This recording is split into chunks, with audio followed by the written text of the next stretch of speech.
Então, estou de volta.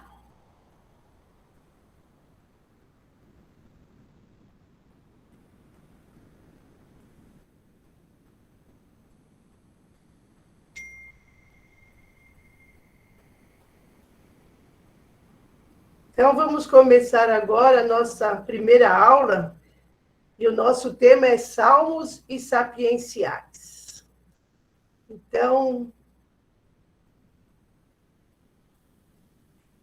essa dança que vocês viram é um jeito de... É uma dança sagrada, né,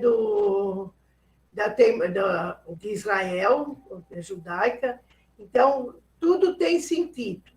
Ninguém dá a mão de qualquer jeito para dançar a dança sagrada. Primeira coisa que a gente faz é unir os polegares e girar para o lado direito. E aí separa as mãos, porque a mão esquerda vai dar e a mão direita vai receber. Então, sempre assim, numa dança circular, sempre a gente dá a mão, sempre desse modo, né? Então, não é qualquer jeito que a gente dá a mão, mas desse modo sempre. Então, primeira coisa que faz é dar 16 passos para a direita, 14 para a esquerda. Então, você vai e volta. De mãos dadas. Qual é o sentido disso? Se você anda só para frente, para frente, para frente, para frente, você não percebe o teu movimento, a tua vida. Então, esse andar e voltar só mais um pouquinho é para você dizer que você está vivendo mutuamente, você está vivendo sempre, estão vivendo todos juntos. E essas mãos dadas é porque você vive numa grande roda, vive junto. Depois eles dão 8 passos para frente, com a mão para cima, vocês viram? No meio tem sempre a luz. Né? Vocês viram ali que eles colocaram uma luz. Tem sempre uma luz e a natureza. Então, por quê? Você vai recolher aquela luz que está no centro da roda para trazer para os outros, para você e para os outros. Então, esses 8 passos de mãos dadas, voltada para o seu interior, levando o corpo, vai receber aquela luz, mas vai trazer também a luz, né? Então, depois vocês viram que eles colocam a mão para frente e uma para levantada.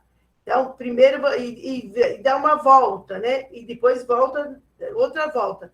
Porque você distribui essa luz para os 4 cantos do universo.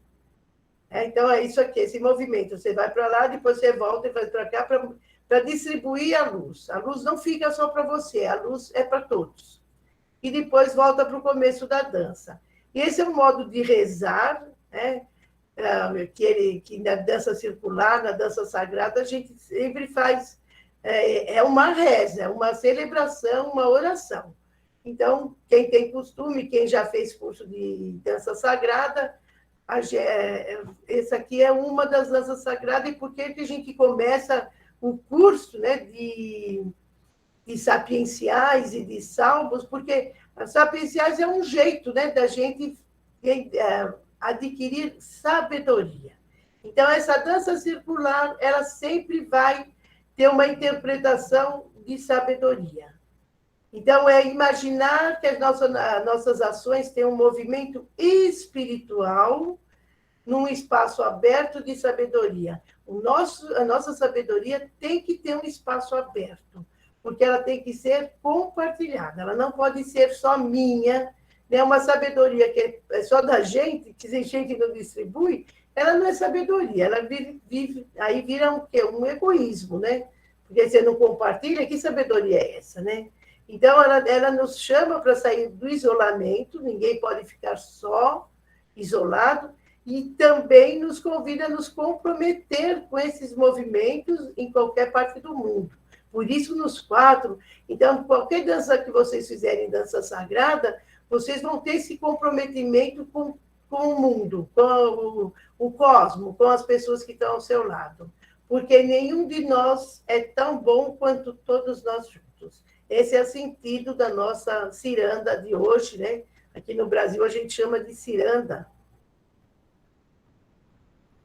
Então, vamos começar o nosso curso, né, de sabedoria, porque para Israel, né, e para aqueles povos antigos, sabedoria é discernir o próprio caminho, né? A gente não vê aqui muita sabedoria quando a gente está numa escada de metrô, né? Mas se a gente ficar prestando atenção como as pessoas se movimentam, como as pessoas interagem no transporte público, a gente vai vendo que a gente aprende muita coisa no transporte público. É só prestar atenção, né? Às vezes a gente aprende como ser indelicado, a gente aprende como ser educado, a gente aprende como é feio, né? A pessoa atropelar o outro, né? Não respeita que uma escada é para descer, outra para subir. Então, todas essas coisas, a gente, nesse movimento aqui, o movimento faz a gente aprender sempre alguma coisa. E a sabedoria é o quê? É discernir o próprio conhecimento, o próprio caminho da gente. Quantas vezes a gente desce uma escada sem perceber que nós estamos do lado errado, né? Então, a sabedoria vai deixando a gente percebendo essas coisas. Então, e a fonte da sabedoria é a experiência concreta. Ninguém tem sabedoria se não experimentar. Não dá para saber. A sabedoria tem que ser concreta, tem que ter experiência. É como comer um bolo, né? A gente vê o bolo e fala, nossa, que bolo lindo, deve ser delicioso. Só que a gente só sabe se ele está delicioso se a gente comer. Às vezes ele é só bonito. Isso aqui é muito feio, né? É muito feio. A gente sabe que essa monte de gente aqui é muito feio, mas quanto que a gente não aprende num momento desse? Então, a experiência concreta nos dá muita sabedoria. Então, viver é enfrentar e resolver os problemas da vida, né? É isso que é viver. A gente fala, mas que vida! Eu vou ficar em casa porque eu quero aproveitar a vida. Só que se você ficar isolado dentro de casa, você não aproveita a vida, né? Porque a vida é para a gente resolver as coisas que estão por aí. A gente está vendo agora na pandemia como nós começamos a procurar coisas para fazer, nem que seja na frente da tela, porque a gente não consegue ficar sozinho, né? E a gente está vendo que nós temos o quê? Nós temos nem um ano que nós estamos aqui no curso, e a gente já se conhece, que parece que a gente já foi se visitar. Já sabe que teve gente aí que falou que a Idolina tem muita coisa lá de comida, tem outra que hoje mesmo, num dos grupos aí, me mandaram uma receita de xarope, porque a semana passada eu estava péssima. Então, mesmo sem a gente estar assim, corpo a corpo, a gente está se conhecendo e resolvendo os probleminhas umas das outras, né? É muito importante isso. É assim que a gente começa a busca da sabedoria. Assim, a gente vai encontrando problemas, né? Por exemplo, semana passada eu estava sem voz, estava completamente... E aí, encontraram uma resolução para o meu problema. Então, foi avaliado, né? A pessoa que tinha essas receitas avaliou, procurou uma solução e já resolveu o problema. E aí ela vai adquirindo o quê? Bom senso. Tanto a pessoa que estava doente, como aquela pessoa que deu a receita, e como outras pessoas que se aproveitaram disso, né? E também é para aprender outras coisas, aprender assim, se eu tenho uma coisa boa que faz bem para os outros, eu posso repartir, eu posso partilhar. Então, tudo isso a gente vai aprendendo quando a gente está junto, quando a gente vive junto, quando a gente partilha conhecimentos, partilha dores, partilha sofrimentos, né? O discernimento é isso, é achar e abrir caminho, né? Nessa vida que a gente tem. Então, as características da literatura sapienciais. Olha, os livros sapienciais tem livros muito bonitos, mas tem livros que vocês vão ficar assim muito ressapiados. Porque eles nascem no âmbito familiar, no ambiente familiar. É na casa da gente. Então, sabe aquele quem não é ingênuo, quem conhece a justiça. Mas dentro da casa da gente, tem aquele que às vezes não é ingênuo, mas não conhece a justiça, ou não quer praticar a justiça. Então, ele não é sábio. né? O sábio é aquele que não é ingênuo, mas que conhece a justiça. Então, a gente vai ver livros aqui que são sapienciais, são dentro dessa literatura sapiencial, porque ele tem essa característica, mas a gente vai perceber que a justiça que eles fazem é meia atrapalhada. Então, a gente vai ter que começar a perceber essas coisas até nos nossos ambientes, né? Então, como é que ele surgiu? Surgiu de compilar, eles começaram a copiar provérbios populares, historinhas do povo, e dentro das historinhas do povo tem muita coisa boa, mas também tem muita coisa desagradável, né? Provérbios populares, né? Tem muita coisa boa lá no... Mas também tem muito provérbio que a gente fala, Deus me livre, não é assim? É quem cedo madruga, Deus ajuda. É bom esse é bom. Mas tem uns outros que não, né, não são muito bonitos, não são muito bonzinhos, são de discriminação de pessoas, né? Então, ele vai refletir uma sabedoria universal, ecumênica. Por que ecumênica? Porque vai servir para qualquer religião, vai ser universal porque vai servir para qualquer povo, né? Por exemplo, quem cedo madruga Deus ajuda, qualquer religião ele cabe. Qualquer lugar do mundo ele cabe, porque é verdade, a gente, quem levanta cedo, aproveita bem o dia, vai muito bem, né?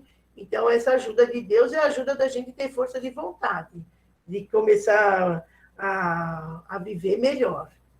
Então, o objetivo principal da literatura sapienciais é a defesa da vida do povo, gente, do trabalho livre e da defesa da justiça. Então, tem alguns livros que são de denúncia disso, estão denunciando que o trabalho não é livre, que a justiça não está sendo feita de acordo, mas, então, mesmo que seja de denúncia, ele está em defesa da vida do povo. Né? E quando a gente constata, ali tem um livro lá que a gente vai constatar, que é só para uma educação, entre aspas, do povo, né? Então, é dinâmico também, ele é dinâmico, porque ele analisa assuntos diferentes só desse cotidiano do dia a dia. Ele analisa assuntos como a morte, a vida, o sofrimento.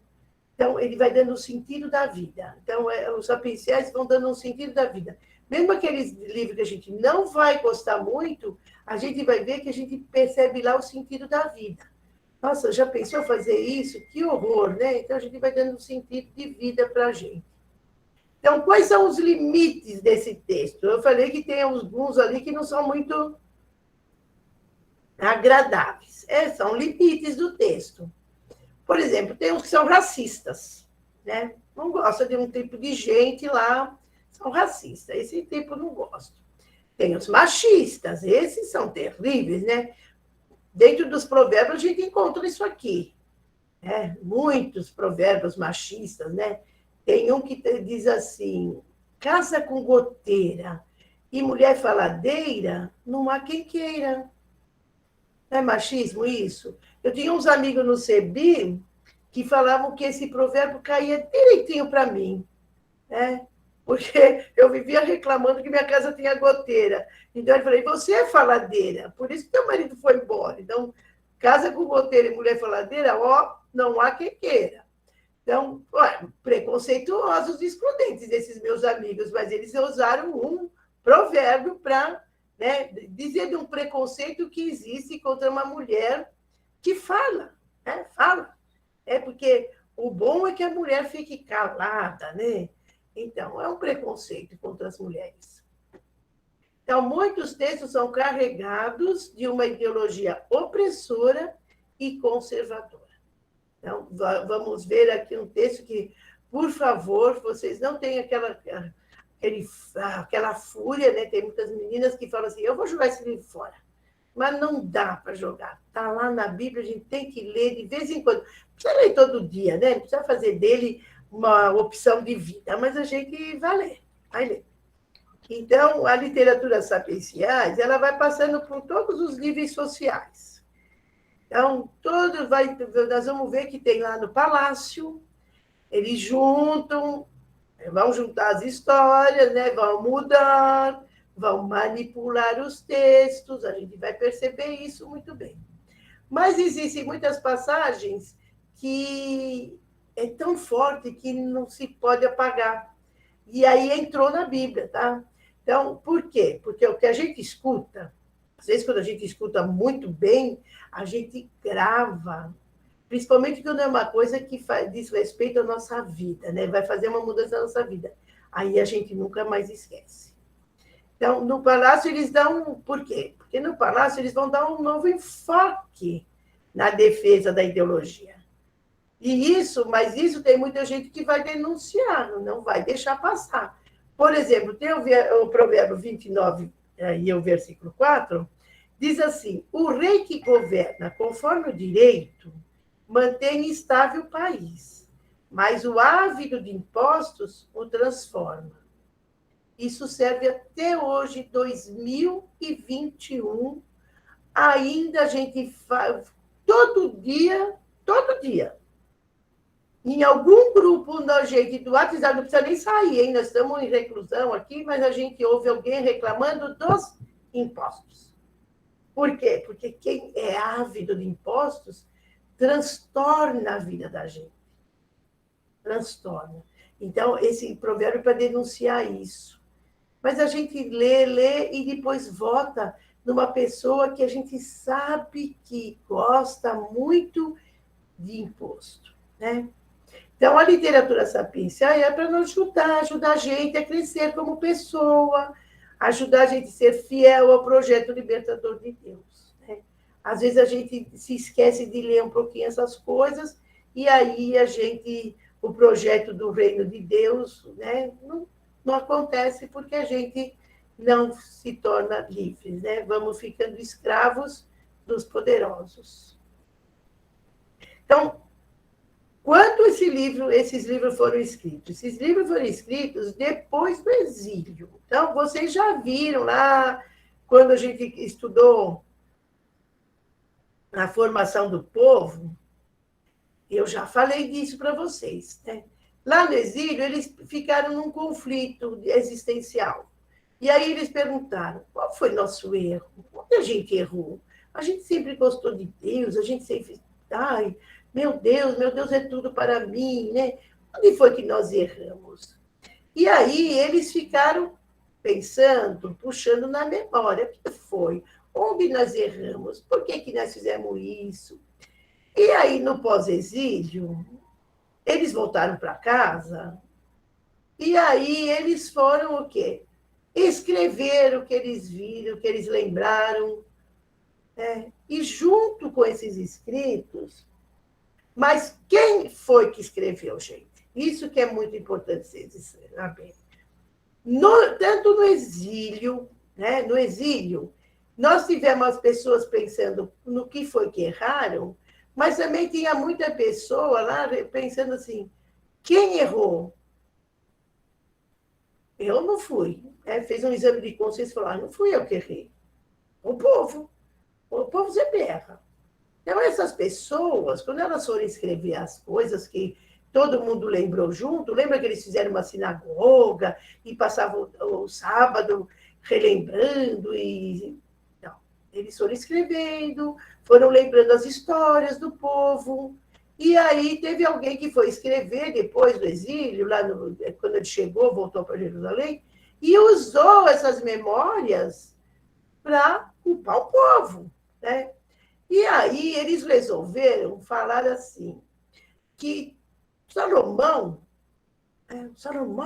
ele é o patrono da sabedoria de Israel, porque eles sabiam muito bem quem tinha sido o Salomão.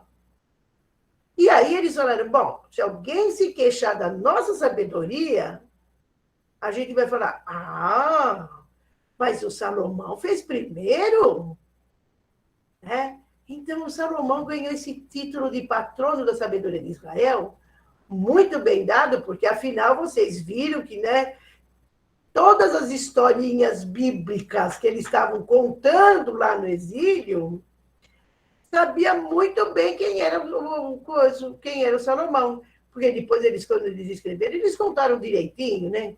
Ele tinha um sistema político bom? Nossa, só tinha, né? Ele governava, ele era dono de si, ele governava, ele mandava e desmandava, ele que era o dono de tudo. Econômico ele era bom? Puxa vida se era, né? Vocês lembram de quanto ele cobrava por ano de imposto? Meia, né? De talentos de ouro. Isso dá 23 mil quilos de ouro. O grama, outro dia eu quase morri, falaram o preço do grama, nem lembro mais, porque eu não preciso nem lembrar, porque é tão caro, que imagina quilos, né? Quilos e mais quilos de ouro. Então, o cara era bom nessa coisa de econômico, né? De cobrar imposto, né? E também ele era diplomático. Vocês lembram quantas mulheres ele teve, né? Quantas esposas? Só 700, poucas. 300 concubinas também, muito diplomático. Ele fazia, ele tinha um bom relacionamento com os impérios, com os reis, com o pessoal das tribos. Então, era um modelo diplomático de primeira categoria, cultural. Afinal, vocês lembram também como ele se relacionava muito bem com as religiões, com os cultos, com todos os ritos que tinha nas vizinhanças. Ele nunca discriminou nada, nenhum culto. Vocês lembram, gostava de todos os deuses. Para ele, qualquer deus e era tudo bom. Dava lucro? Então é ótimo. Né? Então, essa fama que ele tinha foi muito bem aproveitada pela classe sacerdotal, que foram os escribas, os secretários. Quando eles começaram a passar as coisas a limpo, eles levaram muito a sério isso. Escreveram todas essas coisas que o Salomão estava lá na memória do povo, mas depois eles fizeram outro livro que no Reis eles escreveram, olha, os escribas escrevem, os secretários, já desde lá do Salomão, só que lá no Salomão não tinha escriba, não tinha secretário. Esses aqui estão lá no pós-exílio, lá fazendo parte, lá com Esdras e Neemias, lá sendo os escribas deles. E aí eles falam que lá no Salomão também tinha, e eles que escreveram tudo, porque eles sabiam quem era. Agora, teve a censura, né? Ai, que bonito, teve censura aqui. E aí, além do livro de Reis, eles escreveram o livro de Crônicas. E aí, no livro de Crônicas, se vocês compararem, eles vão escrevendo tudo que tem de Davi, de Salomão, né? Mas, com o dedo da censura, tiraram toda essa coisa aqui feia aqui do Salomão, eles tiraram, né? Passou para a censura. Aí ele virou um homem maravilhoso, só com a sabedoria que vocês gostam, né? A sabedoria que outro dia uma aluna minha brigou comigo. Ai, mas ele era sábio, ele pediu sabedoria para Deus. Pediu sabedoria para Deus, mas que tipo de sabedoria que ele queria? Vocês lembram também que eu contei para vocês. Ele queria uma sabedoria para julgar o povo e para decidir o que é bom e mal. Bom e mal para quem? Para o povo ou para ele, né? Então, isso aí também é muito importante a gente saber quando se fala de Salomão, né? Então, os sábios, quando eles formaram essa elite intelectual, né? A elite intelectual era uma verdadeira escola que se ocupava de quê? Olha aqui, a elite vai se ocupar de quê? Das relações diplomáticas do governo. Até hoje, quem faz essa parte não é o povo, né? Do treinamento dos altos funcionários. Não faz treinamento para povo, não. Não. Da organização da história. Isso aqui, gente, é tão importante. Eles organizaram a história. É a mesma coisa que aconteceu em todo mundo é assim. Vocês lembram, quando vocês estudaram na escola, o descobrimento do Brasil? Né? Quando eu estudei, fiquei, nossa, que lindo, né? Quando depois a gente vai fazer cursinho para fazer faculdade, que eles vão mostrar essa organização da história, a gente fala, meu Deus, né? Que coisa! Hoje está mais evoluído, essas coisas aqui não estão tão... Porque a gente já vê quem é quem mais rápido, porque a internet a gente põe lá no Google, a gente fica sabendo, né? Mas a gente aprendeu, na escola até hoje, a gente aprende muito distorcida essa história. muito organizada, né? Organizada. A cultura do povo, aí que está. Eles mexeram na cultura do povo, mas como? Só com o que interessava para o governo. Até hoje é assim. Gente, é uma coisa incrível, né? É como o povo está na mão do poderoso, né? Teve aqui, agora teve o mês de agosto, então as escolas, gente, quase que não tinha nada, né? Pediram, então, as professoras lá meus netos estão no pré, aí, no pré-escola, então pediram coisas da cultura, né? Do nosso folclore. Gente, ninguém sabia nada. Ninguém sabia uma história do folclore brasileiro, ninguém. Né? Os pais, a professora pedia, pelo amor de Deus, para os pais mandarem as crianças vestida. Teve uma pessoa lá, uma criança, gente, eu achei assim, eu fiquei abismada. A menina foi de Papai Noel. Em vez de Saci, foi a menina estava representando o Saci, ela estava de preto, ela não estava de Papai Noel. Mas o gorro era do Papai Noel, com aquela coisinha branca aqui. Então, vocês vejam que o folclore brasileiro perdeu porque a versão que interessa para o governo é o folclore brasileiro? Não, é o Halloween.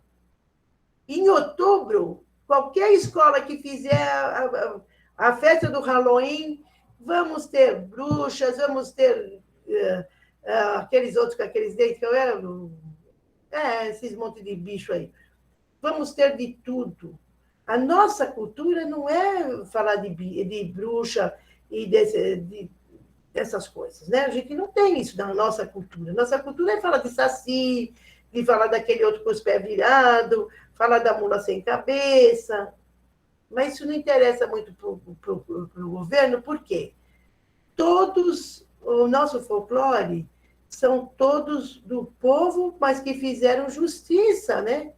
Se a gente lê a historinha, todos eles sofreram alguma agressão, e porque sofreram agressão, começaram a procurar justiça e fizeram justiça. Então, não serve para o governo. O que serve é a bruxa, porque fala mal das mulheres, não fala nem o que são as bruxas mesmo, né? Só fala lá que ela fazia feitiço, que era isso, que aquilo. Então, também, porque nós não conhecemos a história, a gente entra em tudo isso. Lembrei o nome do dentuço, Drácula. Então, como foi esse pós-exílio? O pós-exílio foi a dominação do Império Persa. E o Império Persa tinha uma outra estratégia de guerra, né? Que vocês viram lá no primeiro encontro. Então, eles pegaram, invadiram a Babilônia, claro, e mandaram os exilados todos voltar aqui para a terra deles. Voltem lá para Jerusalém, que cada um vai ficar na sua pátria. Isso, então, né, os povos começavam a se reestruturar, religião, costume, tudo independência, toda uma independência, né, político-econômica em termos, né? Por quê? Eles, o persa aqui, ele escolhia quem ia fazer essa reestruturação. Não era assim qualquer um, não. Chegamos e já nós vamos fazer eleição. Vai escolher o nosso governador. Dentro daquelas pessoas conhecidas da Pérsia, eu não sei se vocês lembram que a gente falou, quando falou da Babilônia, que na Babilônia a elite judaica, né, que já tinha religião, eles fizeram o quê? Eles começaram a fazer comércio, porque não era o babilônico não sabia comercializar. Então, eles tiveram um conhecimento muito grande aqui com os persas. E com esse conhecimento no governo, o persa também conhecia eles. E sabia exatamente quem ia fazer um bom trabalho lá. Então, essa política internacional não é nova, não é do G8, G10, G5, não. É velha, eles aprendem lá na Bíblia, né? Como é que faz. A gente tem que ficar de olho em quem sabe fazer isso aqui, ó. Manipular religião, manipular costumes, manipular política econômica, principalmente econômica. E esses são os nossos grandes auxiliares, né?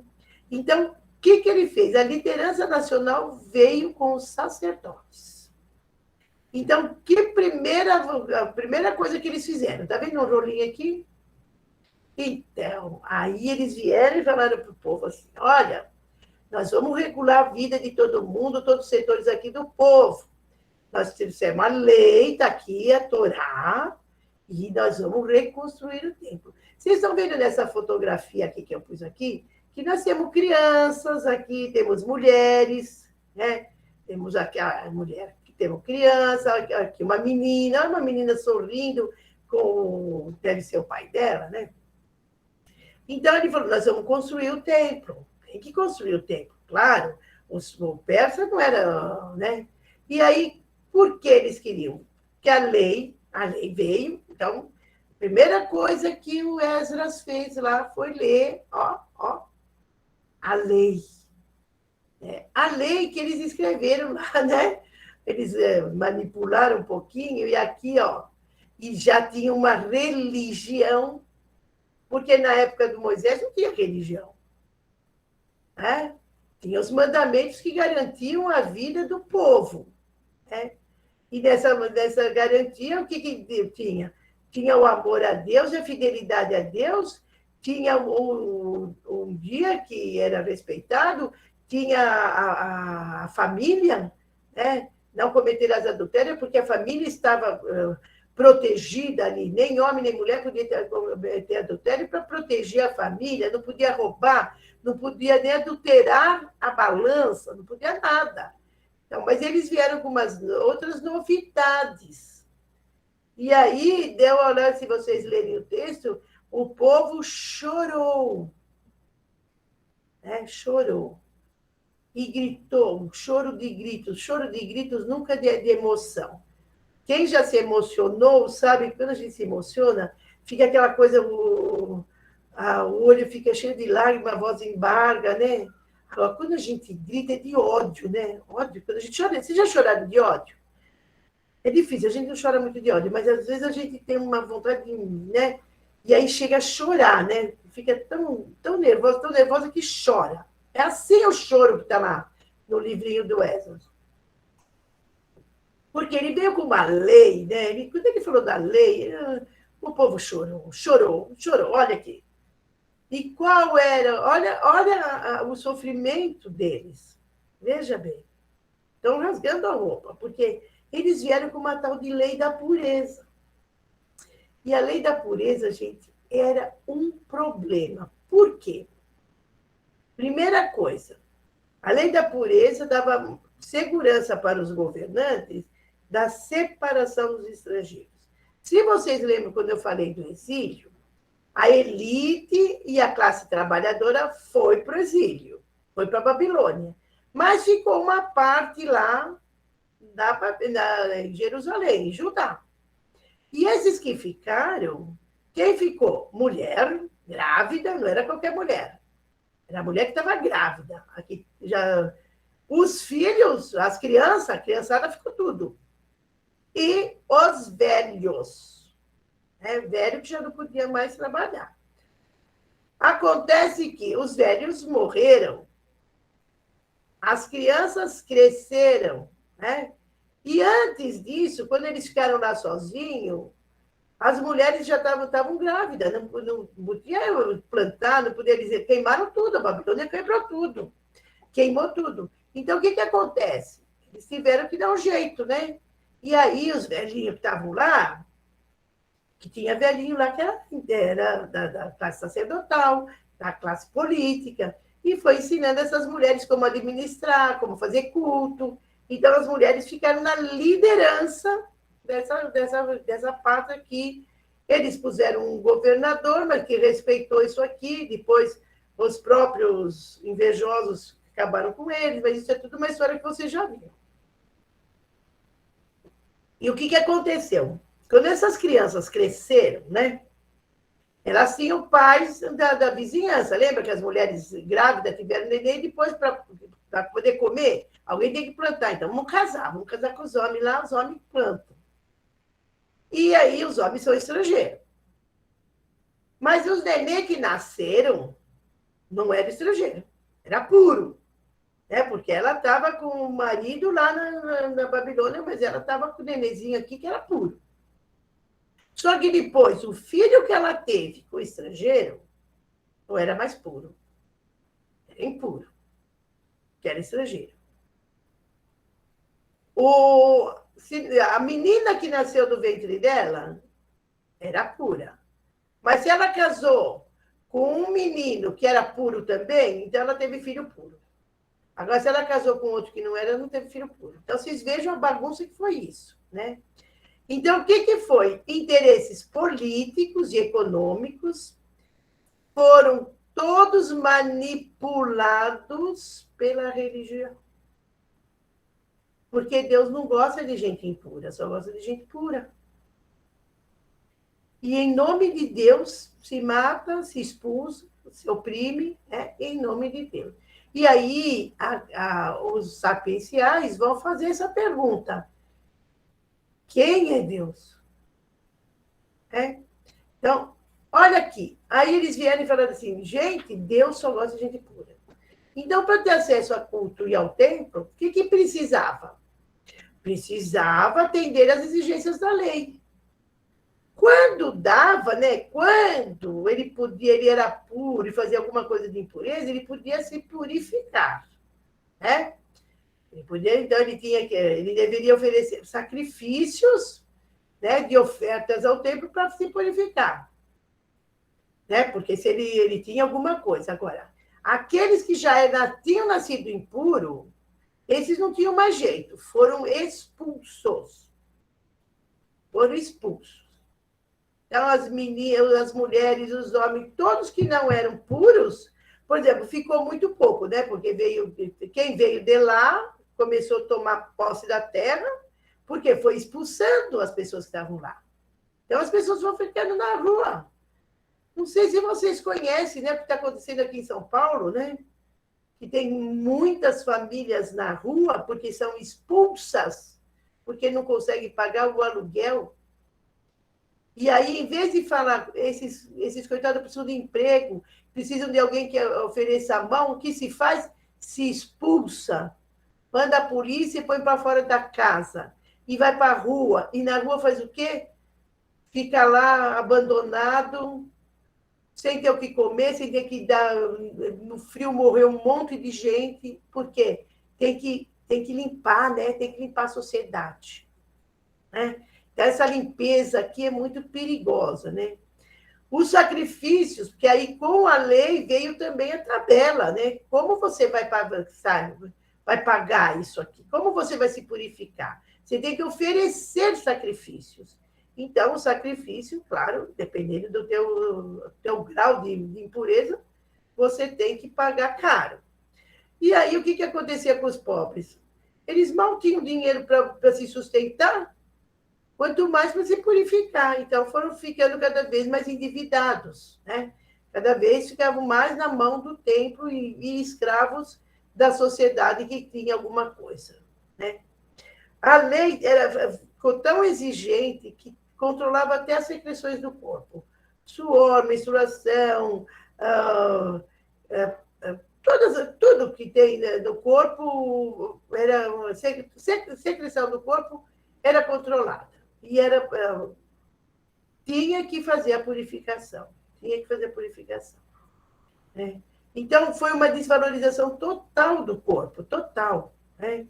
E servia para quê? Só para encher os cofres aqui, né, do templo, dos sacerdotes, que virou aqui, isso aqui, em vez de ser o templo de oração, virou um covil de ladrões, né? Que nem disse o Jeremias na época, e Jesus pegou e repetiu a voz do Jeremias, lá, a fala do Jeremias, e falou: vocês fizeram da casa do meu pai um covil de ladrões. Então, nessa máscara de religião, o templo se tornou um banco sobre esse controle dos sacerdotes que estavam sendo controlados pelo domínio persa. Né? Porque nem tudo ficava no bolso deles, né? A maior parte ficava para os persas. Até hoje é assim, né? Não tem a tal da dívida externa, dívida isso, dívida daquilo. Isso aqui está dando muito lucro, vem aí alguém dos Estados Unidos e vamos levar isso aqui. Então eles o governo dá uma arranjada tal e levam a preço de nada, né? Eu não vou falar preço de banana, que a banana está tão cara que não é mais preço de banana, não sei preço de que é.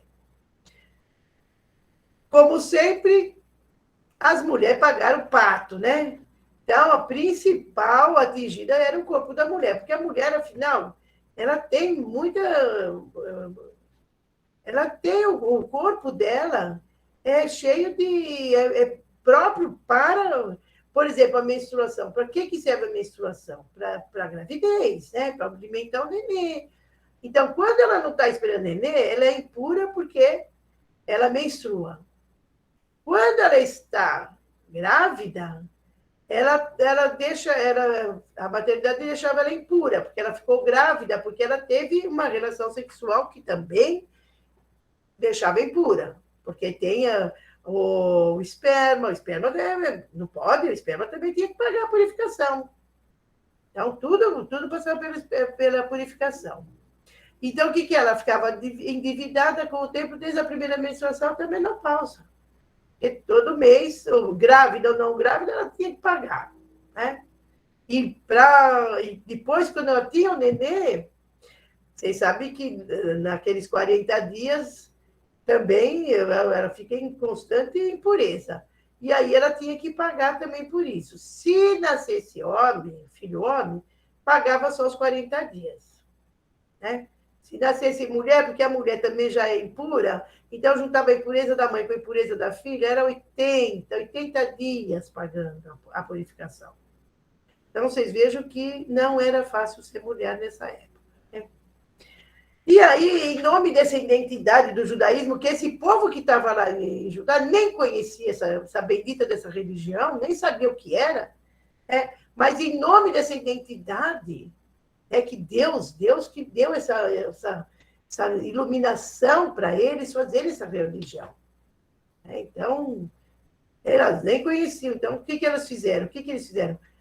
O moço lá que estava casado com uma moça que era filha daquele estrangeiro, mandou embora. Foi embora. Então, as mulheres estrangeiras e os homens estrangeiros foram todos expulsos. Então, se vocês quiserem ler, vocês leem lá no Neemias e no Esdras, vocês vão ver essa história mais triste do mundo. Então, mas a mulherada, né? A mulherada, né? Vocês sabem que até hoje tem muita mulher rebelde, né? Faladeira, muita. E naquela época também tinha homens e mulheres que se rebelaram. Então, tem muita historinha lá que na Bíblia são novelas, porque o povo também não era bobo, né? Também não ia falar que está falando deles, né? Então fazia novelinha, musiquinha. A gente faz isso até hoje, né? Tem as novelas aí. As novelas também elas servem para a gente, às vezes para policiar a gente, às vezes para educar a gente. Mas tem umas novelinhas que, por baixo de alguma cena, eles passam umas coisas de rebeldia, né? Então, por isso que a maioria, né, tem muita novela lá com homens, nós vamos ver uma novela de homem, mas porque as novelas têm personagens femininos como a protagonista. Uma delas é a Ruth. Vocês já estudaram, vocês conhecem a Ruth, né? Ela é estrangeira, mas ficou viúva e a historinha dela é que ela foi viúva, mas ela tinha que ter um marido, porque naquela época tinha que ter marido, e aí a sogra deu um jeitinho de levar ela para a família do marido, lá do morto, e ela conheceu o marido dela, né, o Boaz, e aí ficou grávida do vô lá do Davi, olha aqui, ela é a avó do Davi, ela é uma das mulheres da genealogia de Jesus. Né? Temos a Esther, né? A Esther é meio uma rainha judia, né? Ela é bem manipulada pelo tio dela, o Mardoqueu, mas ela é muito cultuada nas histórias de Israel, porque Ela, apesar dela ter ficado um ano se embelezando e fazendo banhos e aprendendo a falar bem, para ser candidata à rainha, né? Ela manipulou um pouquinho o Assuero e conseguiu libertar o povo judeu, por isso que ela tem uma fama assim, da, da heroína judaica, né? Tem até uma festa judaica que é em homenagem a Esther, que é o Purim, que é o carnaval deles. E tem outra mulher forte aqui, essa aqui foi danada. É a Judite, né? Olha que ela está com a cabeça aqui do general, né? Ela, para salvar o povo, ela foi lá, ludibriou, né? Usou a beleza dela, porque nessa época também, vocês viram a Esther, bonitona, a Ruth bonita, a Judite. Nessa época, as mulheres começam a fazer essa estratégia de usar a beleza, a sedução para a libertação. Então, a Ruth usou a beleza dela para conquistar o Boaz e assim ganhou descendência e terra. A Esther, a mesma coisa, seduziu lá o rei dela, ganhou, ela foi eleita a rainha e aí libertou o povo. E a Judite, a mesma coisa, a Judite era na guerra. Então, ela matou o general, porque ela conseguiu entrar no acampamento dele, matou ele, e aí, por isso, os israelitas ganharam a guerra. Então, são mulheres que começam já que eu tenho fama, então eu vou fazer jus da minha fama, né? E elas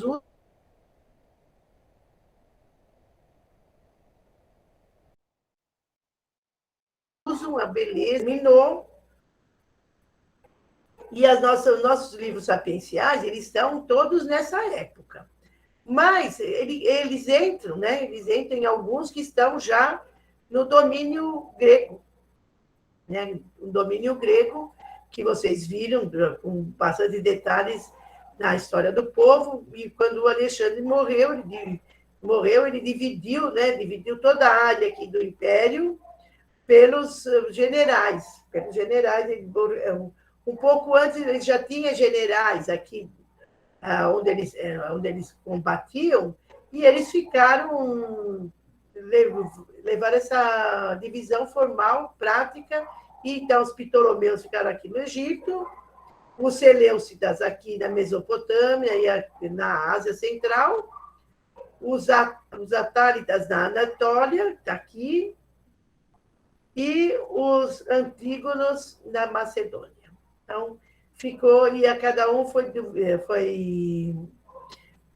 imperando e fazendo acontecer e levar adiante toda a história grega e a cultura grega. Então, aqui na Israel, né? Israel aqui estava localizado, olha, também ele é uma faixa, né? É uma faixa entre o Egito e a Síria. Então, isso aqui, o que acontecia? Tinha guerra, porque todo mundo queria dominar isso aqui. Até hoje, isso aqui é um problema, né? Tem guerra para guerra, porque todo mundo quer ser dono disso aqui. Até hoje. Então, eles começam a ter guerras para. Não, nós queremos dominar tudo, não queremos ficar só aqui ou só aqui, queremos dominar. Então, tem aqui a época que vocês também viram lá na História do Povo, do Simão II, que ele liderou a Judéia e garantiu alguns privilégios, porque ele era muito bom de conchavo, né? Então, os Seleucidas ficaram lá e ele dominou muito bem, e até 199 passou todo para domínio dos Seleucidas e começou a ameaçar a vida judaica, e a gente viu isso quando estudou os Macabeus, né? O sistema grego tinha a cidade como centro, né? A maior das quais foi Alexandria, no Egito. Então, era uma estratégia do Alexandre, que ele fazia o quê? Ele dominava um lugar e ele fazia uma cidade, construía uma cidade porque ele gostava de ter o domínio. Então, o que acontecia nessa cidade? Tinha circulação do comércio, era lá da cidade, tinha também a política agrícola, que era dele, formava latifúndios sustentados pelo trabalho escravo. Então, os que tinham perdido a guerra iam para o trabalho escravo. Então, isso o que fazia? Comprometia todos os camponeses e aldeias. Então, eles tinham que sustentar as cidades. Hoje em dia não acontece isso, né? O campo não sustenta a cidade. Cada um tem o seu quintal, tem suas frutas e legumes, tudo, né? Não tem mais isso aqui. Esse modo de cidade grega, ela é dominante até hoje, gente. Até hoje é assim. Né? Só que hoje, no campo, temos algumas pessoas que dominam o campo, mas a grande massa trabalhadora é quase que um trabalho escravo. Né? Não é escravo porque ninguém... É pior que escravo, né? Porque o escravo ainda, o dono dele tinha um dever, né, com ele. Por exemplo, se ele ficasse doente, tinha que tratar, porque senão perdia o escravo, não é porque ele era bom, porque ele ia perder o escravo. Tinha que alimentar, porque senão ele ficava fraco. Hoje em dia, não. Hoje em dia está pior isso aqui, né? Porque hoje em dia o dono lá da fazenda, ele tem os boia-fria, que são os empregados dele, ele paga aquela quantidade e que se dane. Se der para você viver, vem viver. Senão eu vou arranjar outros boia-fria, porque afinal mão de obra barata está cheio, né? Já em Jesus já estava cheio, imagina hoje, né? Então, eles tinham que sustentar a cidade e o que mais? Além disso, pagava imposto. Além de ganhar pouco, a gente não sabe disso, né? Porque quem ganha pouco não paga imposto, né? Porque tem que ver o comércio, né? Qual era a grande preocupação da pandemia? Como que nós vamos fazer com a economia, gente? Esse povo está tudo vagabundeando em casa, né? Olha lá, só depois pensar na própria sobrevivência. Então, a gente tem isso, né? Teve uma vez uma aluna minha falou assim: eu pago, eu não declaro imposto de renda, eu não pago imposto. Aí eu perguntei para ela: você não come? Ela falou: claro que eu como. Eu falei: então, quando você vai lá no mercado, você não paga imposto? Não, eu falei: paga. Depois de um tempo, né? Agora ninguém pode falar mais isso, porque agora vem da notinha, né? Imposto tal, tanto. Mas antes, quando eu não vinha escrito na notinha, muita gente achava que não pagava imposto porque não declarava imposto de renda. Além desse imposto que a gente paga na comida, na luz, na água e no telefone, a gente ainda tem que pagar, tem muita gente aí que tem salário para pagar imposto de renda. Que não é renda, porque é imposto, é o trabalho dele. Que renda é essa, né? Então, essas coisas que aprendemos aqui com a beleza da Grécia, né? da ideologia grega. Assim, a cidade grega ela vinha engolindo, né, a autonomia. Então, o que antes eles eram autônomos, eles tinham recursos, o que eles ficaram? Olha lá, eles passaram na condição de diarista, já não eram mais o dono da terra. Né? Aí eles eram contratados pelos latifundiários para trabalhar a troca de salário baixo. Quando a gente chega lá em Jesus, né, que está nos anos 300, 200, aí vai ficando cada vez pior. E vocês lembram quando chega lá em Jesus, o que acontece? Estão tudo na praça e ninguém tem trabalho. Então, os lágidas, eles permitiam que as aldeias tivessem um pouquinho de autonomia, né? E os judeus ainda eram governados pelo sumo sacerdote do povo judeu. Isso quando eram os lágidas que dominavam. Quando passou para o domínio seleucidas, a situação mudou, né? Porque o Antíoco III incrementou a helenização da Palestina e, a partir do Antíoco IV, o sistema grego foi imposto em todos os sentidos. Aí era a ideologia grega e não tinha conversa, né? Tinha que falar em grego, tinha que ter uma política econômica grega, a cultura era grego, então começam os jogos, a circuncisão começa a ficar desmotivada, porque era vergonhoso para os Jogos Olímpicos, a religião ficou ameaçada, né? de ceder lugar para a cultura grega, porque, afinal, na cultura grega, eles tinham ideias, costumes, tudo diferente, né? Tinha tudo no costume, imagina esse negócio de todo aquele ritual, de rezar na hora certa, o grego não tem nada disso, né? Então, eles começaram a perder completamente a identidade deles, né? E aí nasceu a reação judaica com a revolta dos macabeus, que a gente sabe, ó, pela data, né? Que eles reagiram, por quê? Porque fizeram, né, um conchavo com o outro império que está chegando por lá. Eles conheceram lá um general, o Pompeu, e fizeram um acordo. E você sabe que esses acordos entre poderosos é um perigo, né? Eles dão as coisas e depois não sabe como depois não vão reagir. Tem que dar, né? Olha, eu te prometo isso, quando ele entra no poder, ele tem que fazer acontecer aquilo que ele prometeu. E aí vai entrar Roma, mas nós temos algum livro só. Não temos nenhum livro dessa época, porque aí o Império Romano já vai estar no Novo Testamento. E aqui nós vamos terminar nossa apresentação. É aqui, né? E vamos ver as perguntas de hoje.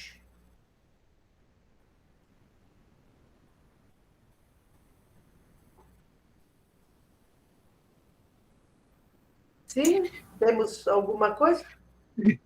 Pelo bate-papo aqui, não tem nenhuma. Se alguém quiser. Ah, a Alessandra já levantou a mão. Levantou a mão. Então vamos lá, Alessandra, diga Pode aí. fazer, Alessandra. Boa Eu vou noite. pedir assim, então, só um minutinho, Alessandra. Quem for fazer, levante a mão, que aí eu vou pôr na fila, tá bom? Obrigado. Professora, a intenção primeira, então, de fazer aquela parte de purificação, aquele racismo, por assim dizer, era a intenção de expulsá-los para poder tomar as terras? Sim, isso mesmo. Era para expulsar, porque era assim, quando eles foram, ele era a elite, né? A elite, quando volta, eles vão falar, a terra é nossa. E aí estava tudo tomado. E como que eles vão tirar todo mundo de lá? Então não podia. Ia matar todo mundo? Não podia. Então, o que eles fizeram? Dentro da doutrina, eles inventaram essa coisa de puro e impuro, muito inteligente, elas são sábios mesmo, né? Olha que sabedoria boa que eles tinham. E aí o que foi? Aí eles garantiram que ia expulsar todo mundo. Então, Judá ficou dividido em o povo da terra, o pobre da terra e o resto de Israel. Porque o povo da terra é aquele que veio da Babilônia exigindo as terras deles. Eu sou o povo dessa terra. Nós somos o povo daqui. Nós somos para lá, mas é o povo que foi para lá. Mas encontraram dentro da terra os pobres da terra, aqueles que ficaram lá e que reconstruíram a terra. Então, esses são os pobres da terra. Na Bíblia, vocês encontram essas duas denominações. E aqueles que foram na segunda deportação, que era mão de obra, foram e ficaram escravos dos babilônicos, até dessa elite também, eles eram escravos deles. Quando eles voltaram, eles não tinham nada. E ainda tinham que garantir que não podiam se unir aos pobres da terra. Então, eles perderam tudo.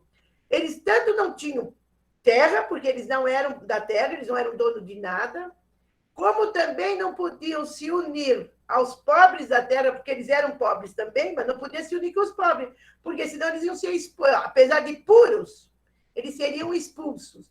Então, esses são chamados o resto de Israel. O resto de Israel, porque eles não eram nada. Eles não eram nem uma coisa nem outra, eles eram o nada, o zero à esquerda, eles não valiam nada. E qual foi o nome que você contou aí? Ah, desculpa. Fala. Tá, nesse meio todo deve ter tido um pessoal que não aceitou e que protestou e foi contra. Qual que seria o grande nome dessa época, as pessoas? Como é que é? Eu não entendi o que você perguntou. Então, teve toda essa crueldade com esses povos, com essas pessoas, mas com certeza deve deve ter encontrado oposição das pessoas que não aceitavam isso. Sim, vocês quando vocês estudaram profetismo, vocês não estudaram Isaías? Ah, tá, é dessa época. O segundo Isaías é esse povo, o resto de Israel. O segundo Isaías é um livro que, se você prestar atenção no que você está lendo, é um livro escrito por mulheres. Mulheres revoltadíssimas, mulheres que choram por seus filhos eunucos. O que são filhos eunucos? São esses que vêm puros, eles vêm puros, mas para eles não se unir com o pobre da terra ali, o que eles são? Castrados. Eunucos, que eram eunucos. Foram castrados porque eles eram puros e não podiam mais se unir com qualquer pessoa, para não ficar impuro. E aí eles não são expulsos, mas os eunucos, que tipo de trabalho eles tinham lá? Nenhum, né? É o resto de Israel. Então, na profecia, vocês têm uma parte do Jeremias que vai falar disso, muito menos que o Isaías, mas o Isaías vai falar desse resto de Israel, esse segundo Isaías, vai falar. Tem mais outros profetas que vocês devem ter visto, que é dessa época, e que eles fizeram muita denúncia. O livro aí de Ruth é uma denúncia dessa época. Que tipo de mulher? Eu sou estrangeira, mas eu tenho direito, é a lei. A lei me garante que um parente do meu marido morto tem que me sustentar. Mas o que ela encontrou? Nada, ela não queria nada. E o que a sogra dela falou? Não, você não vai morrer de fome. Vamos conquistar nosso espaço. Então, são textos dessa época. Vocês vão ver outros textos, vocês vão ver o livro de Jó. O livro de Jó é contra isso também. Vocês vão ver o Cântico dos Cânticos. O Cântico dos Cânticos, gente, é o menor abandonado, é a mulher que está sendo desprezada e jogada para todo lado. Vocês vão ver o Cântico dos Cânticos. Mas hoje é só o contexto, né? Para vocês entrarem dentro desse espírito do que foi, do que é essa época e do que temos aí livros para explicar isso. Mas vocês vão ver um livro que é muito a favor disso tudo que está acontecendo também. Nós vamos ver as duas partes, a parte da corte e a parte do povo. Isso vocês aguardem, não faltem, porque nos próximos dias vocês vão conhecer esses livros. Só acrescentando aqui, né, trazendo isso para os nossos dias, a questão da terra, é só ver o que o homem branco está fazendo com os indígenas. É a mesma coisa. Exatamente isso, né? Só não está castrando, mas está matando de vez já. Eles matam, né? Eles matam, tiram. Só deles tirarem, eles não castram, mas é uma castração também, né? É uma castração, porque eles tiram a terra, eles tiram todo o jeito deles viverem, a cultura deles, e o que eles fazem? Eles se suicidam, porque eles não aguentam essa infelicidade, né? Eles não aguentam isso. É a mesma situação, só o resto, lá é o resto de Israel, aqui é o resto do Brasil. O Ciro também levantou a mão. Pode falar, Ciro. Boa noite, professora Clive. Boa noite. Só para confirmar, Lágidas e Seleucidas foram reinos formados a partir da repartição do Império de Alexandre. Sim, eles eram... Lágidas foram os que dominaram a região do Egito e Seleucidas os que dominaram a região da Mesopotâmia. É isso mesmo? Eu assim, decor mesmo, Ciro, eu não sei. Eu vejo lá no mapa lá que está lá. Deixa eu ver aqui na minha apostilinha. O Seleucidas... Peraí. O Seleucidas fica na Síria, na Síria. É que depois, isso aí no começo, lá nos 300, eles estavam tudo divididinho. Mas você viu que eu falei que eles começaram a brigar entre si por causa da faixa de terra? Então, eles começaram a brigar e isso aí não ficou tão dividido, não. Acabou ficando só os Seleucidas e os Antíocos, porque os Antíocos se bandearam com os Seleucidas e ficou uma coisa só. Então, o Antíoco IV, ele era extremamente cruel. Então, ele dominou até os próprios gregos. Ele fez muita bandalheira, fez mesmo. Então, essa guerra aí do Império Grego, porque o Alexandre ele não deixou muito esclarecido quem ia ficar com o quê. Então, todo mundo começou a querer mandar. Então, virou bagunça, né? Virou bagunça. Então, fica assim, tem autores que falam de um jeito, outros de outro. Eu peguei e fiz uma... Porque eles começaram a brigar entre si e ninguém sabia de quem era a terra. Infelizmente, foi o que aconteceu lá. O Alexandre morreu muito novo, então ele não deixou muito bem escrito as coisas. Ele era novo, então, apesar de ser tão culto, que ele gostava muito de cultura, nessa parte de estratégia, de deixar alguém no lugar dele, ele não foi muito esperto, não. Foram os próprios, eles mesmos, como eles eram generais, eles mesmos se subdividiram. Mas depois não entraram no acordo nunca. Então, ficou desse jeito. Muito obrigado. As ordens. Quem mais? Eu acho que está tudo com frio. Nossa, hoje ninguém quer perguntar nada. Ou estão assustados, não sei. Ou frio, né? Deve ser frio. Então, eu não sei. Estão assustados, estão com frio ou estão confusos? Estão dormindo, né? Ai, será? A minha voz é tão estridente, será que tem alguém que consegue dormir ouvindo minha voz? Alessandra. Cadê a...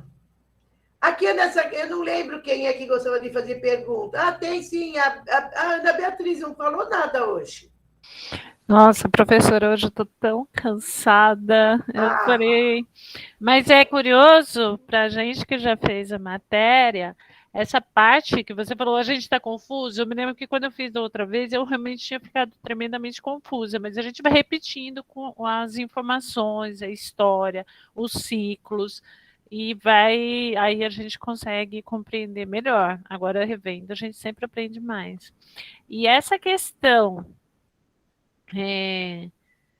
mais concreta da vida do povo de Deus, vamos dizer assim, né? De tanta penúria, tanta injustiça, nossa, a gente realmente fica vendo a história cíclica e se repete, e a gente não está aprendendo muito. A história se repete, infelizmente se repete nesse lado horroroso, né? Mas também tem o lado bom, né? Que você vê, então, as pessoas de coragem, de denúncia. A Alessandra perguntou: nossa, mas essa opressão, e eles não se manifestavam? Sim, se manifestavam, e por que ninguém está vendo? Infelizmente, não temos, assim, nesse ambiente, a gente vê muita coisa assim. Eles tinham medo, tanto eles tinham medo de escrever muita coisa, que os livros que a gente tem dessa época são peças teatrais, são novelas, porque o povo ele ficava meio em cima do muro ali, ele não podia ser tão explícito. É como na época que a gente teve o militarismo, né? No militarismo tinha as peças teatrais, mas aquelas que eram mais chocantes, a polícia entrava lá e acabava com tudo. Com quem estava participando da peça e com quem estava assistindo também, porque era tudo bandido igual. Né? Eles diziam isso, né? Então, entravam nas escolas. Ok, eu posso... Você... Ai, desculpa. Espera. Não, tem alguém aí, Jário, o Ciro levantou a mão. Eu queria fazer uma pergunta. Fala, pode perguntar. Eu sou Maria Cristina. É o seguinte, Cleide, mas quando se fala nos indígenas atualmente, que eles estão sendo explorados, estão se suicidando, mas quando você vê os jesuítas, quando vieram, eles não respeitaram a religião dos indígenas. Eles quiseram que os indígenas adotassem o cristianismo. Eles também não, eles adoravam Deus, eles tinham a simbologia deles, tinham uma maneira diferente de ver e adorar a Deus. Só que os jesuítas, quando eles estavam catequizando os indígenas, eles não respeitaram também a cultura dos indígenas. Eu acho que, de certa forma, a igreja também, quando a igreja também não não apoiou a escravidão, quando a igreja, os negros tinham que fazer uma igreja separada para poder assistir o culto religioso, a missa, não podiam entrar na igreja onde os brancos iam. Então, se você vê a nossa história, né? Se você vê a nossa história do Brasil, reflete, tem a mesma atitude que os governos daquela época, entendeu? Sim, Maria Cristina, vamos pôr uma ordem aqui nas perguntas. É o seguinte, essa pergunta que você está fazendo, não sei se você está fazendo uma pergunta ou se está fazendo um comentário, mas isso aí entra, peraí, deixa eu falar, isso aí entra na matéria da história da igreja. Hoje nós temos que discutir aqui o pós-exílio e os livros sapienciais. Isso nós não vamos falar, né, é um comentário que você tem que fazer depois. O Jairo só falou dos indígenas porque está muito parecido com o que aconteceu. Nós não falamos nada de... Mas é muito parecido mesmo. Tudo que você falou... Eu fiz um comentário. Peraí, Maria Cristina, a discussão sobre isso vocês têm que fazer na história da igreja, porque se eu passo na frente da história da igreja, aí eu vou, né, eu tenho que ficar na Bíblia por enquanto. Então, guarda essa tua questão quando vocês tiverem a história da igreja, que vocês vão entrar nisso, sim, lá para frente da história da igreja. O Jair só falou que é parecido. E é parecido mesmo, e você constatou que é parecido. Mas, então, na história da igreja, vocês veem isso lá com o professor da história, tá ok? Tá bom? Tudo bem. Tá? Mas como já muda de assunto e já reclamaram que eu deixo muito mudar o assunto. Então, não vamos mudar o assunto. Né? Ciro, você quer perguntar? Talvez só um comentário, professora. A gente não pode nunca perder de vista que a história oficial ela é sempre a história dos vitoriosos. A história dos perdedores ela é sempre colocada de maneira simbólica por meio de novelas, pelas músicas, com simbologias, assim por diante. E a coisa interessante na Bíblia é que a gente precisa saber entender essas duas versões que estão colocadas, tanto as oficiais quanto as dos perdedores. Está correta essa afirmação? Isso mesmo, é isso que eu estava falando quando eu falei da história oficial que foi feita e que depois eles deram uma... Então, tem essas duas partes. O livro do Reis, o livro de Reis, conta essa história aqui, conta a história do Salomão, muito próxima do que o povo falava. Só que, quando eles pegaram as histórias, eles deixaram do povo, mas eles selecionaram o bom e fizeram o livro de crônicas. Então, tem essa coisa do oficial, que é o do vitorioso, é muito forte na Bíblia, vocês vão ver. Tanto é forte que, no pós-exílio, eles pegaram todas as histórias do povo e manipularam. Então, tem muita coisa que você tem que ler e fazer aquela exegese mesmo. Por isso que a gente está fazendo esse curso que vocês estão fazendo, a gente tenta mostrar para vocês essa parte. Né? Quem é que está escrevendo? Quem é que está escrevendo? Quem é o Deus que está aqui? Tem gente que não gosta muito, tem gente que fica meio assim quando eu falo de Deus. Mas na Bíblia também, eu falo, tem muitos deuses.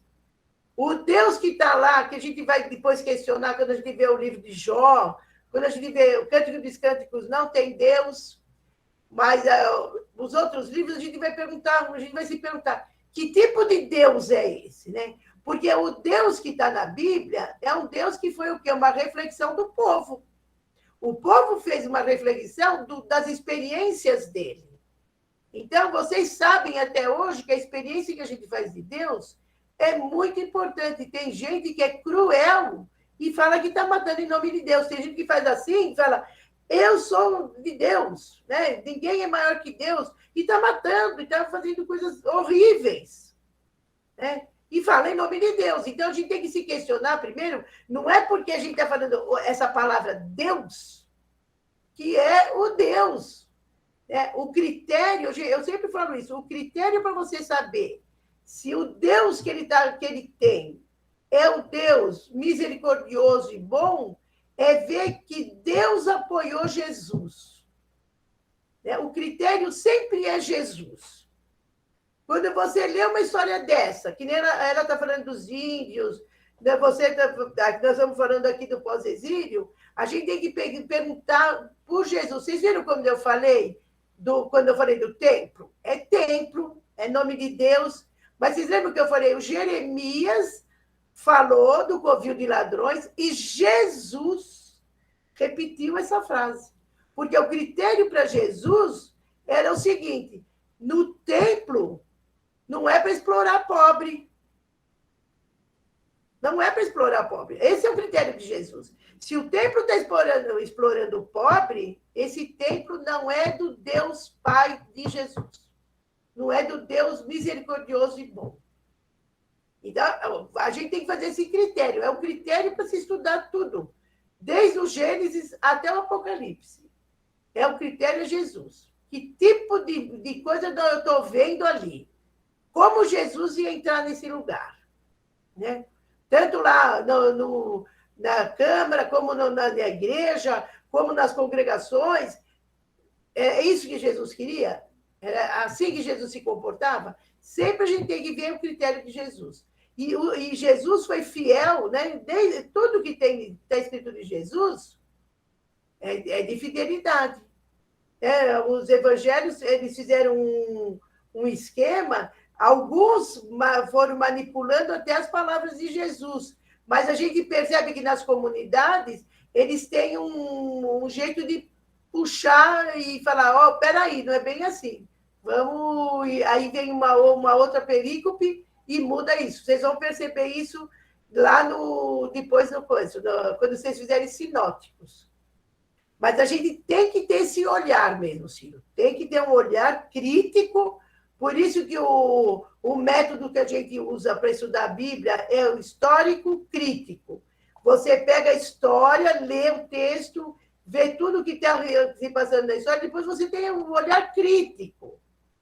Espera, isso aqui, o que é isso? O que está acontecendo aqui? Como é que essa sociedade está agindo? Então, isso aí influencia muito o jeito da gente entender Deus e que tipo de Deus, gente. Não é porque está escrito que foi Deus que fez, que é o Deus misericordioso e bom. Né? Não é por isso. Então, a gente tem que perceber isso, que Deus está falando nesse texto. Isso é muito importante. Nós temos um livro bom de ler, de um dia, se vocês quiserem, é fininho, chama A Violência em Nome de Deus. E é só da Bíblia, não tem a violência de hoje em dia, não. Violência na Bíblia. Vocês vão ver que a divindade, no caso, ela é manipulada. Então, não é a divindade própria e na essência dela. Né? É alguém que fala como se fosse a divindade. Então, isso, vocês vão ter que começar a perceber isso. É a mesma coisa que fala da sabedoria do Salomão. Mas ele não pediu. E, às vezes, a gente, só de ler o texto, a gente vê como é que foi esse pedido. Quando a gente fala assim, mas ele pediu sabedoria. Aí eu fui ler para a menina como que está escrito. Primeiro, ele sonhando. Ele está sonhando. Então, como é que a gente está sonhando, né? Quando a gente sonha, a gente vai... No sonho, a gente faz tudo o que a gente quer, não é? No sonho não tem censura, não tem nada. Então, ele está sonhando. E no sonho, ele pede sabedoria para quê? Ele não pede sabedoria para ser bom. Para julgar o povo. O julgamento, quer ver? Ele fala bem, quer ver? Eu vou ler a frase. A frase é muito interessante, porque não dá para a gente falar que aquilo não tem, né? Ele não tem outras intenções. Olha como ele fala aqui. Dá ao teu servo, só porque ele fala servo, não quer dizer que ele tem todo o respeito. Um coração cheio de julgamento para governar teu povo e para discernir entre o bem e o mal. Pois quem poderia governar teu povo que é tão numeroso? Então, vocês vejam que ele não quer simplesmente, não é sabedoria que nós estamos falando agora, de experiência de vida. Ele quer uma sabedoria cheia de julgamento. Depois, vamos ver o critério de Jesus? O que Jesus fala de julgar? Nem a mim foi dado o direito de julgar, mas só o Pai. Então, pediu o direito de julgar, já está contra Jesus. Já não é o Deus Todo-Poderoso. Né? E governar teu povo e discernir entre o bem e o mal, ele quer ser Deus, gente. O sonho dele não é ser uma pessoa sábia, uma pessoa que faz reflexão, que vive, faz experiência de vida. O sonho dele é ser Deus. E ele acaba fazendo às vezes de Deus, né? E aí, no pós-exílio, o que acontece? O Esdras, quando ele vem, ele já vem com a ideologia do Império Persa e já vem também com a mesma ideologia do Salomão, né? Eu quero ter o quê? Coração cheio de julgamento. Não é o que ele vai julgar?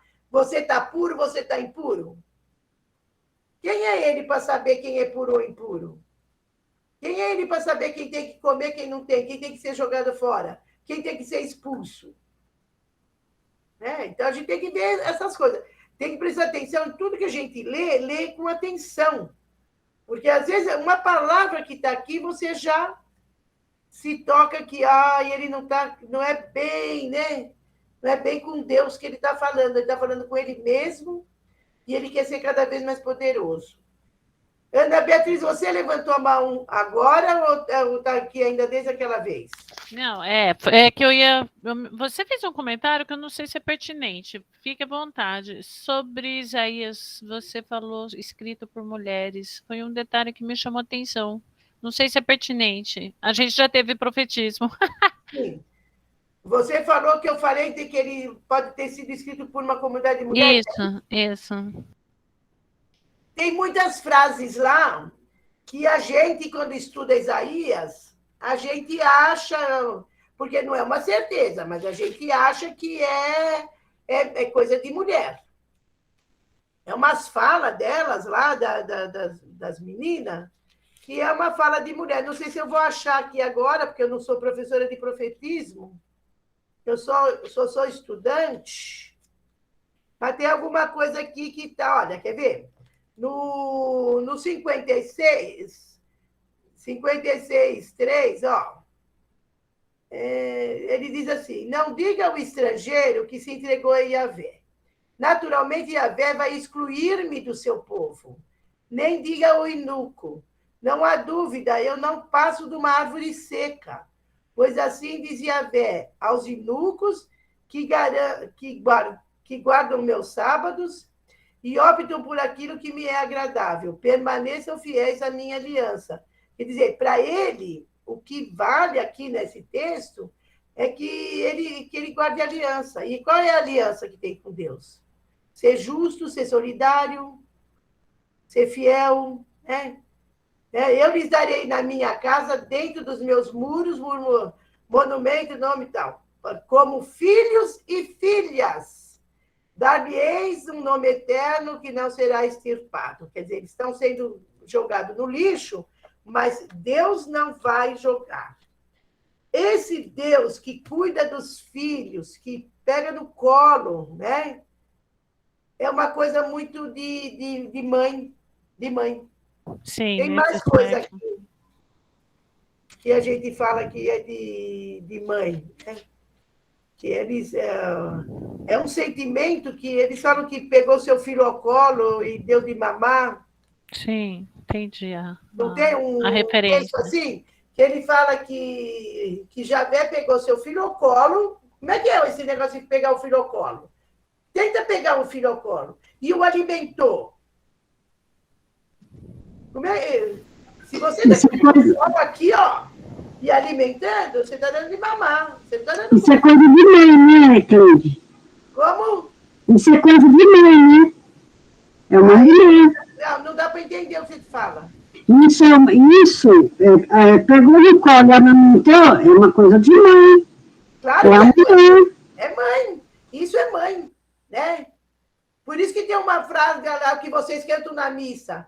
A mãe será capaz de esquecer ou deixar de amar aqueles filhos que... É que me lembra a música do mas é um texto de Isaías, isso. Exato. E se houver, por acaso, uma mulher, Deus se lembrará. Jamais esquecer. Cleide, a música, o profeta, começa antes que te formasse no seio ou no ventre de sua mãe. Ele só no seio, mas ele é meu ventre, né? De tua mãe. É isso mesmo, então, tá vendo? Eu já te conhecia, eu te amei. Valorize a figura feminina, realmente. É a figura feminina. Porque né, as mulheres sofreram muito mais que os homens no exílio. Os homens sofreram. Na morte, no exílio, até mais. Fala, Maria Cristina. Eu sempre aprendi que a Bíblia foi escrita por inspiração divina, né? Agora, como que pode ter manipulação se ela é escrita por inspiração divina? Precisa ver o que você chama de inspiração divina. O Espírito Santo. Espírito Santo. Agora, inspiração divina, peraí, vou explicar isso. Inspiração divina não quer dizer que eu sei, por exemplo, eu sou aqui alguém que está escrevendo a Bíblia, vamos supor. Então, eu sento aqui e começo a escrever o que Deus está me ditando aqui. Isso não é inspiração, isso é psicografia. Alguém me ditando no meu ouvido, não. O que é inspiração é porque todos nós, quando nós nascemos, nós recebemos o Espírito Santo. Né? Esse Espírito que entra em nós, no momento que a gente nasce, aquele ar, né? O Espírito Santo quer dizer ar, né? É um sopro divino, é um sopro, né? Aquilo fica dentro de nós para sempre. Ele vive conosco. Se ele sair da gente, a gente expira e morre, né? Porque nós somos inspiração divina. A minha vida, as minhas experiências de vida, eu faço todas com o meu divino Espírito Santo.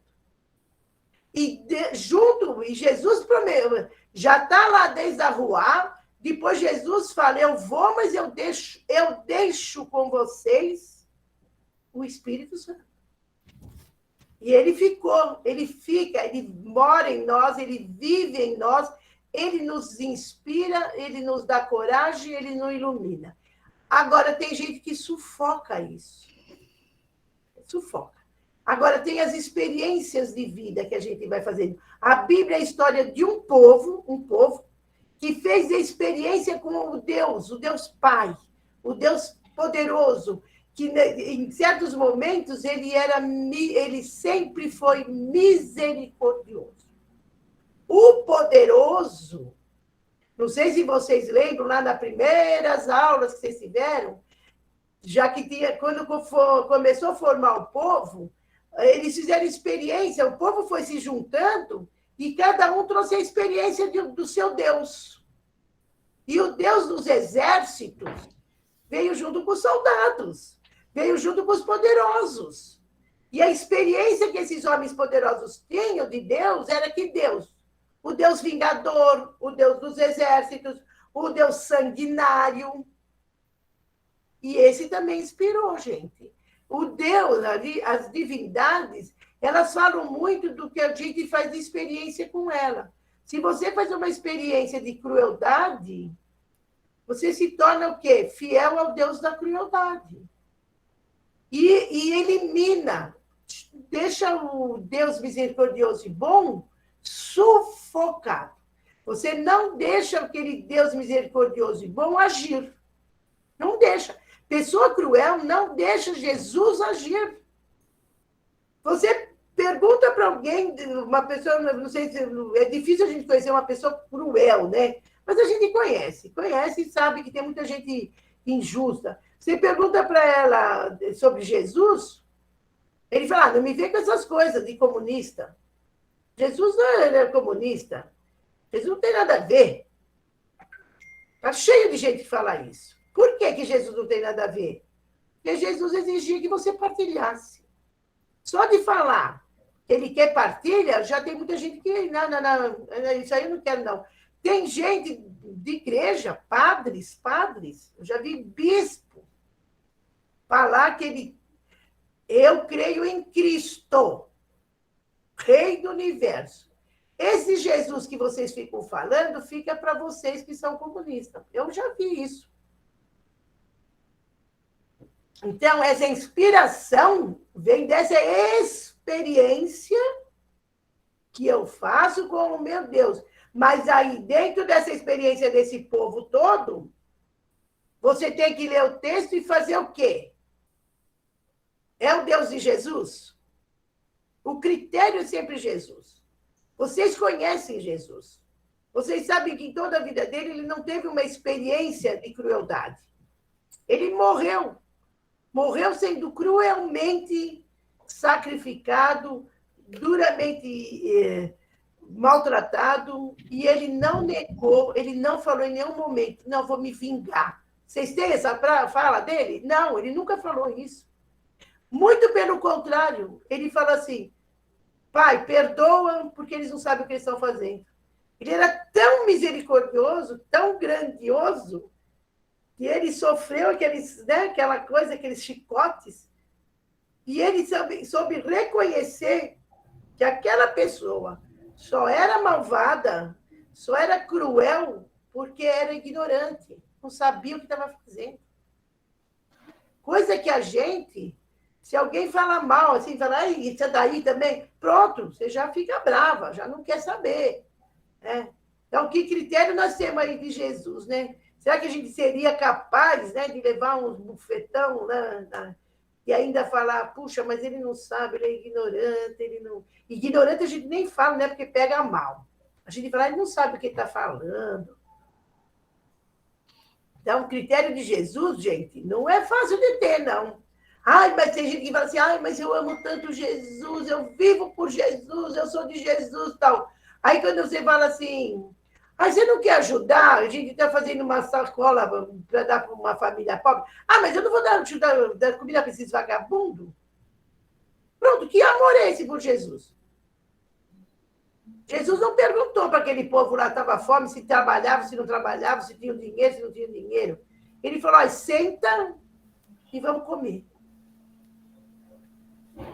Né? Não perguntou. Jesus nunca perguntou. Quando estava doente, ele nunca perguntou o que você fez para ficar doente. Alguma vez vocês viram essa fala de Jesus? Nossa, mas também com essa vida desregrada que você teve, nunca teve esse comentário de Jesus. Mas a gente vive fazendo esses comentários. E outra coisa, a gente é muito mais que nem o Salomão, né? Quer julgar. A gente nem julga, né? A gente já condena. Ah, fazendo essas coisas, é inferno na certa. Vai para o inferno. A gente já condena. Quantas vezes a gente não falou isso para as pessoas? Nossa, olha aquela lá, principalmente mulher, né? Mulher, a gente gosta muito de mandar as mulheres para o inferno, né? Então, coisas que vocês têm que aprender nesse curso. Até o fim do curso, vocês vão estar falando igual, né? Olha, o critério é Jesus. A gente faz? É difícil. Eu não vou falar que é fácil. Quando é uma pessoa, tal, você até faz. Quando é pessoa lá de fora, que você nem conhece, você não sabe, você até tem esse critério de Jesus mais fácil. Mas quando é dentro da casa da gente, da família da gente, né? E aí a gente julga, porque olha a frase que a gente fala para filho, para irmão, para pai e mãe. Ah, conheço você. Já conheço você de até os carnavais. Eu já sei. Pronto, já está julgando, gente. Você conhece o quê? Você está dentro da pessoa? Mas a gente fala isso, não fala? Quantas vezes não fala? A gente adora ser que nem o Salomão. Quer um coração cheio de julgamento. Imagina que ele fala que nem Jesus. Nem a mim foi dado o direito de julgar. Fala. O critério de Jesus é difícil. É difícil. Então, quando a gente começa a falar, ai, eu amo Jesus, eu vivo por Jesus. Você vive por Jesus, mas você não vive como Jesus, né? É diferente. Jesus quer que viva como Ele. Ame o teu próximo como eu amei vocês.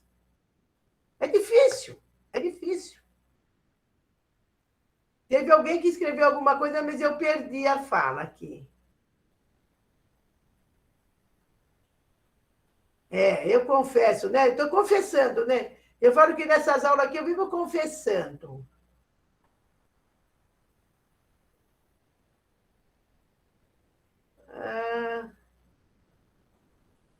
Isso, então. Como é a mesma metodologia, é histórico-crítico.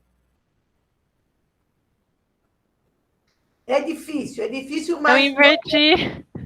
Quem? Eu inverti, eu coloquei crítico histórico. Histórico-crítico.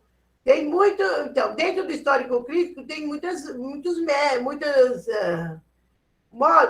de fazer o histórico-crítico, né? Outros, tem uns que você puxa mais para esse lado feminino, você vai perceber outras coisas, mas tem que ser tudo histórico-crítico, gente. E isso não sou eu que estou falando, não é a Lapa que está falando, não é o CEBI que está falando. É a Igreja, depois do Vaticano II, que deu essas diretrizes para a gente, né? A diretriz é bem clara lá, tanto na Dei Verbo, como depois na interpretação que foi dada pelo João Paulo II e escrita pelo cardeal Ratzinger. Então, não é uma coisa que ninguém tentou aqui na Lapa, não.